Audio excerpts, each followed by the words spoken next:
Assalamualaikum warahmatullahi wabarakatuh. Perkenalkan, nama saya Mutiara Septia Putri Madani dari kelas 11 TJKT 3 absen 28. Di sini saya akan menjelaskan secara singkat tentang Perang Badri. Selamat menonton. Perang Badri merupakan peperangan yang terjadi di Sumatera Barat, tepatnya di wilayah Kerajaan Pagaruyung pada 1803 sampai 1838.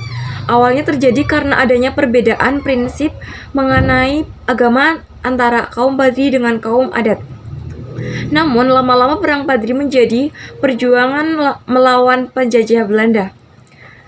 Karena kaum Padri dan kaum adat bergabung jadi satu berjuang melawan Belanda, penyebab Perang Padri terjadi karena ada pertentangan dari kaum Padri atau kelompok ulama terhadap kebiasaan-kebiasaan buruk yang terjadi di masyarakat. Kebiasaan tersebut seperti judi, sabung ayam, minuman keras, tembakau maupun menggunakan hukum matriarkat untuk pembagian warisan. Sebelum masyarakat sudah berkata akan meninggalkan kebiasaan-kebiasaan tersebut, namun masyarakat masih tetap menjalankan kebiasaan-kebiasaan tersebut dan membuat kaum Padri marah, sehingga terjadinya peperangan. Perang Padri bisa disebut juga sebagai perang saudara, karena dalam perang tersebut melibatkan Minang dan Mandailing. Kaum Padri dipimpin oleh Harimau Nan Salapan, sementara kaum adat dipimpin Sultan Arifin Muningsyah. Dalam buku Sejarah Indonesia Modern 2000 sampai 1200 karya Marshall Calvin Rackflash, gerakan pembaruan Islam tersebut dikenal sebagai gerakan suatu kelompok yang terjadi dari 3 orang haji kembali ke Minangkabau sekitar 1803 atau 1804. Mereka penaklukkan Makkah oleh kaum pembaharu. Kemudian mereka ingin memperbaharui masyarakat Minangkabau. Pimpinan-pimpinan utama kaum Padri diberi gelar kehormatan Minangkabau untuk pada guru agama, yakni Tuanku. Pimpinan yang paling terkemuka adalah Tuanku Imam Bonjol. Selama perang saudara meletus yang ingin melakukan pembaharuan, kaum Padri menghadapi perlawanan sengit di tanah datar dan di dataran rendah. Namun kaum Padri mampu meraih kemenangan. Pada 1815, bagian besar keluarga kerajaan Minangkabau terbunuh di tanah datar. Keterlibatan Belanda dalam perang saudara tersebut, kaum adat mulai mendesak dan meminta bantuan Belanda pada 1821. Mereka mendatangani suatu perjanjian penyerahan Minangkabau kepada Belanda. Padahal mereka sudah tidak lagi mempunyai kekuasaan real. Tak lama itu, serangan pertama Belanda dilakukan kepada kaum Padri. Serangan tersebut mampu memukul mundur kaum Padri keluar dari Pagaruyung. Kemudian Belanda membangun benteng pertahanan di Batu Sangkar dengan nama Fort van der Kapellen. Sementara itu, kaum Padri menyusun strategi dan kekuatan di Lintau.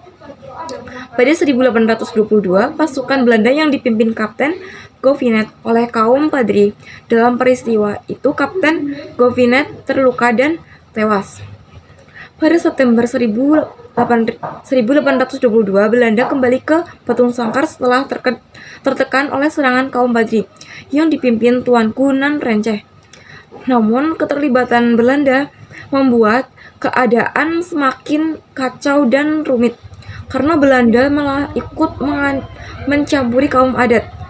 Pada 1833, kaum adat bergabung dengan kaum Padri dan bersama-sama berjuang melawan Belanda.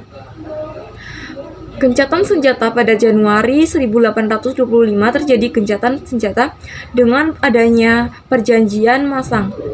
Karena Belanda menyadari menghadapi peperangan yang berat.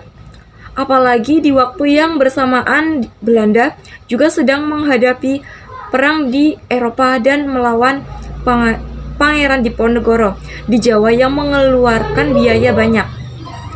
Kaum Padri yang dipimpin tuanku Imam Bonjol mencoba melakukan pemulihan kekuatan dan mencoba merangkul kaum adat untuk bersama-sama berjuang melawan Belanda. Lahirlah konsensus bersama yang berusaha menegakkan ajaran Islam dan Al-Quran di tanah Minangkabau.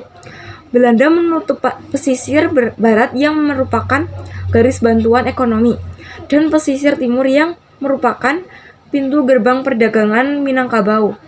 Pada 1837, kota Bonjol yang berbenteng akhirnya dapat direbut. Namun tuanku Imam Bonjol mampu melarikan diri tapi kemudian menyerah. Selanjutnya, tuanku Imam Bonjol diasingkan ke Priangan, kemudian Ambon, dan akhirnya Manado. Perang Padri berakhir pada 1838 di Dalu-Dalu dengan kemenangan Belanda. Semua perlawanan rakyat Minangkabau berhasil ditumpas Belanda. Padang Bevoorland di bawah kendali Hindia Belanda dan Kerajaan Pagaruyung akhirnya menjadi bagian Pak en Nederlandische.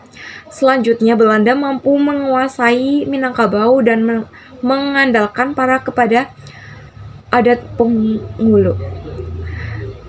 Sekian sejarah singkat tentang Perang Padri. Kurang lebihnya mohon maaf jika ada salah kata. Wassalamualaikum warahmatullahi wabarakatuh.